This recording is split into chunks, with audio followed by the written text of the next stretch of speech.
Hello, Agnew Chess. This is Dr. Barrett's cousin coming back to you live across the pond. It's good to virtually see you once again. Today, Coach Eaton has asked me to review the bishop and rook and then talk about the queen. So we have juxtaposed, that is side by side, our chess notes to our left and our chess board to our right. Now, if you recall, the bishop moves diagonally, and it can move, as you see all these squares illuminated here,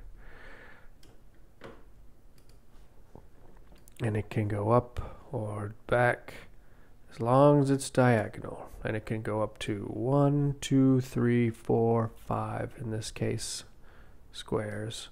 Over here it can go 2. If it was on the long diagonal, it could go up to 7 squares. It only covers 50% of the board, as it is always on either the light or dark square. So here we have moved our light and dark bishops for both sides, and as you can see, they can't actually attack each other. These opposite colored bishops will always remain on opposite colors, and never shall the two meet in between.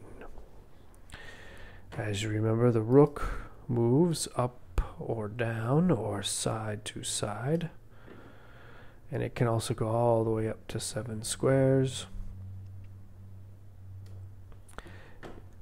And in this case, we'll move here, and maybe we'll move here. See how they go all the way up or to the side. And of course, capturing, rooks capture what they land on.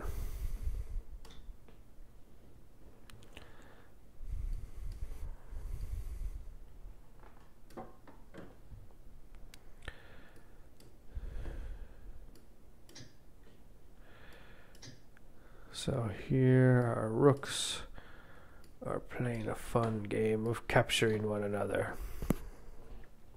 Now that leaves us with a queen. The queen moves like a rook, up, down, side to side, and a bishop on the diagonal. The queen is the most powerful piece, the most dominant. That's why she goes on the D square. She's also a diva. You'll also notice that the queen, being a diva, likes to color coordinate.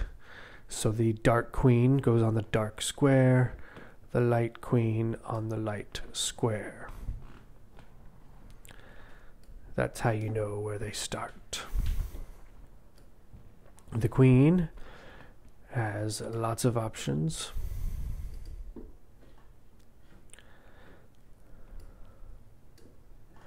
Because of her ability to move side to side diagonal.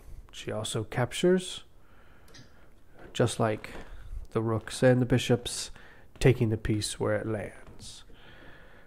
Now we looked at the knight when it was in the middle, and if you remember, the knight had 8 choices in the middle of the board. Here you can see the queen has far more than that. I count 1, 2, 3, 4, 5, 6, 7, 8, 9, 10, 11, 12, 13, 14, 15, 16, 17, 18, 19, 20, 21, 22, 23, 24, 25, 26, 27. 27 options in the middle of the board compared to 8. Lots more choices. Now, as our program shows us, some of those choices are not as good as others. The red means she would be killed by the other queen. Here she'd be killed, but also protected by the king. So, that is how the queen moves.